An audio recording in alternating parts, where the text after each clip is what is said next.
déesse. Bienvenue à toi, déesse qui s'ignore peut-être encore. Tu découvres ce podcast pour la première fois ou tu as déjà suivi les 21 jours pour reprogrammer ton subconscient? Merci d'être là. Je me présente, je m'appelle Ellie, énergéticienne, maître Reiki et alchimiste des lieux. J'ai à cœur de partager avec toi une boîte à outils spirituelle où tu vas pouvoir au fil du temps piocher pour trouver des astuces et des conseils afin de t'aider à te reconnecter avec ton pouvoir personnel et attirer à toi tout ce que tu désires. Dans cette nouvelle série d'épisodes, j'ai eu envie de partager avec toi les 14 lois universelles qui vont te permettre de devenir encore plus magnétique. Un épisode par semaine, rassure-toi, on va passer un bon moment avec des explications claires, des exemples et des good vibes.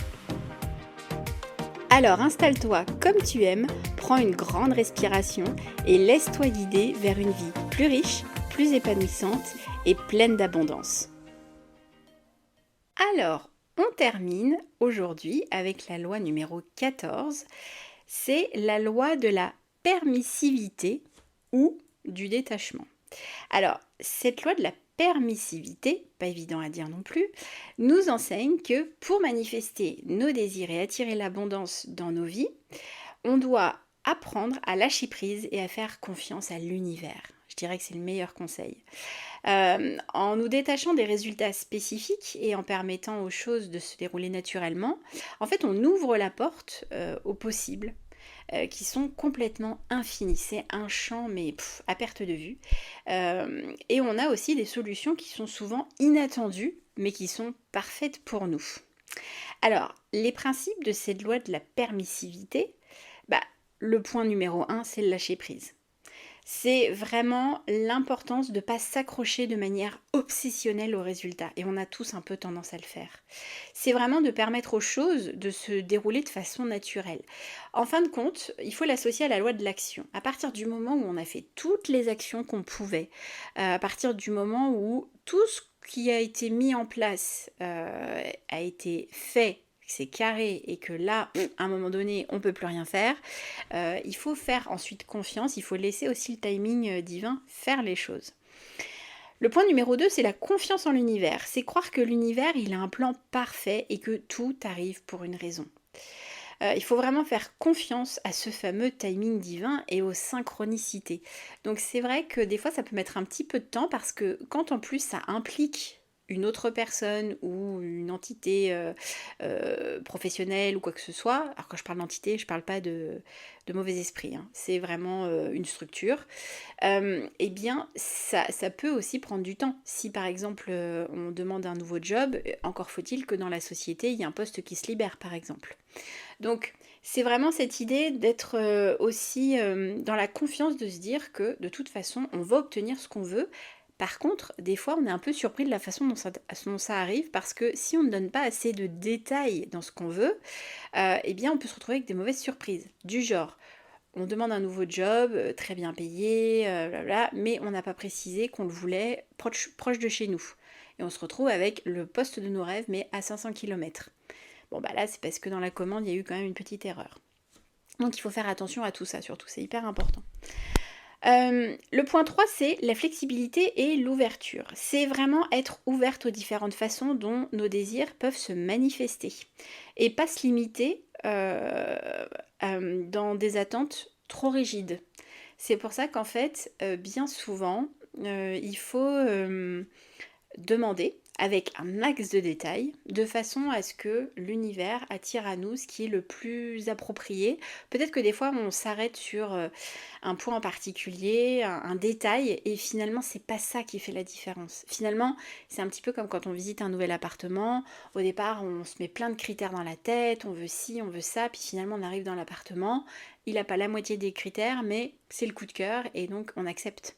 Donc en fait c'est ça, c'est pas rester borné sur des choses qui des fois sont des choses qui nous bloquent tout simplement. Il faut être plutôt ouverte d'esprit afin de recevoir justement des propositions qui des fois nous correspondent beaucoup mieux.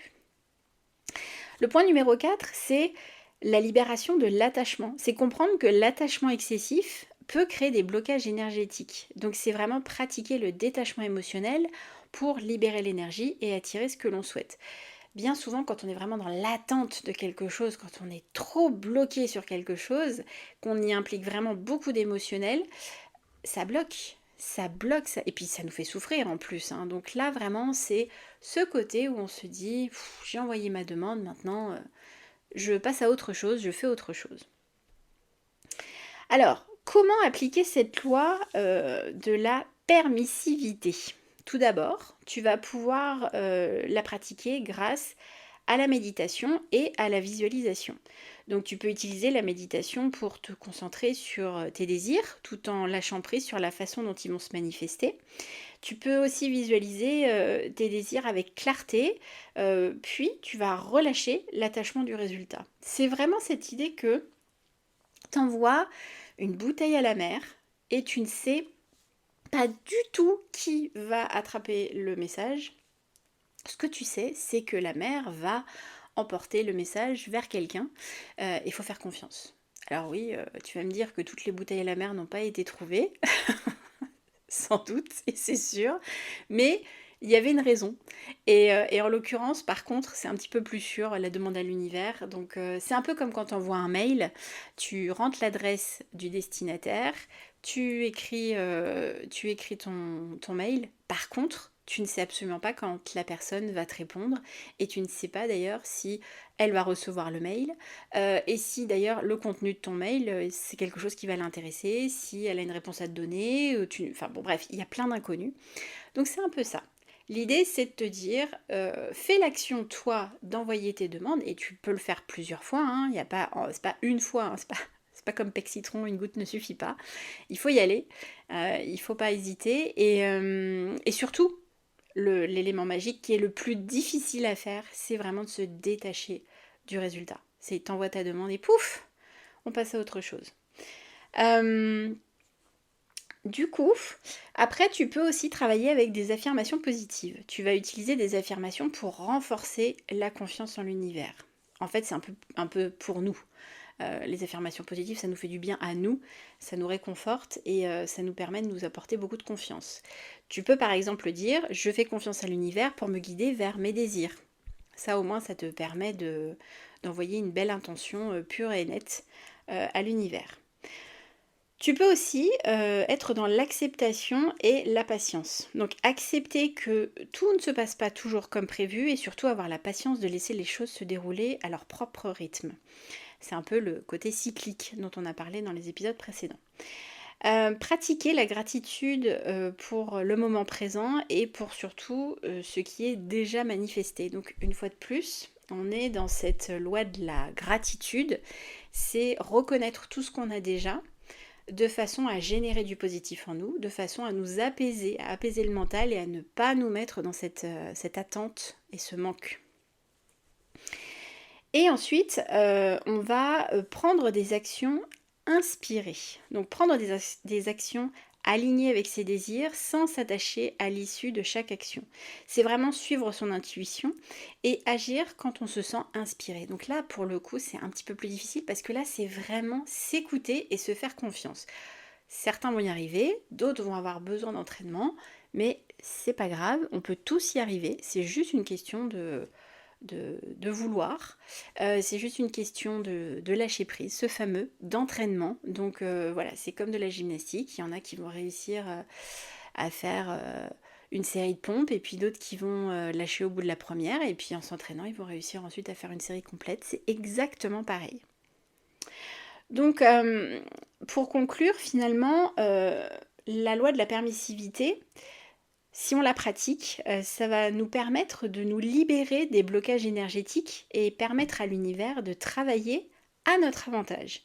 Ça mène souvent d'ailleurs à des résultats inattendus, mais qui sont parfaits.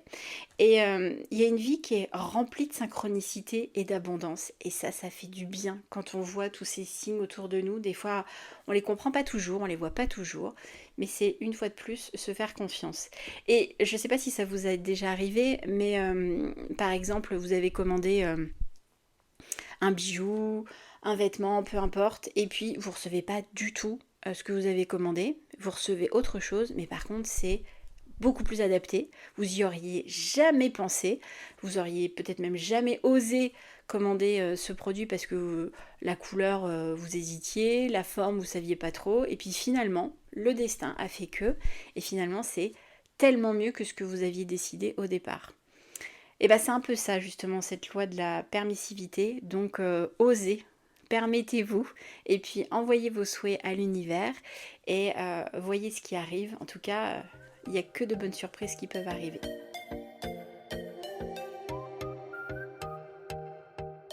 Tu as aimé cet épisode ? Pense à t'abonner pour ne pas louper les suivants. Et pour qu'un maximum de déesses découvrent ce podcast, je t'invite à liker, partager et commenter l'épisode. Un grand merci à toi pour ton aide et ton soutien. Et si tu souhaites aller plus loin, je propose des soins et des guidances personnalisées pour t'aider à te libérer de tes blocages et ainsi retrouver le chemin du bien-être. Tu trouveras les liens en description. Tu connais à présent les 14 lois universelles. Maintenant, tu vas pouvoir les mettre en place dans ton quotidien pour installer une nouvelle énergie d'abondance dans ta vie. On se retrouve prochainement pour un nouvel épisode. En attendant, prends soin de toi et surtout, wake up déesse.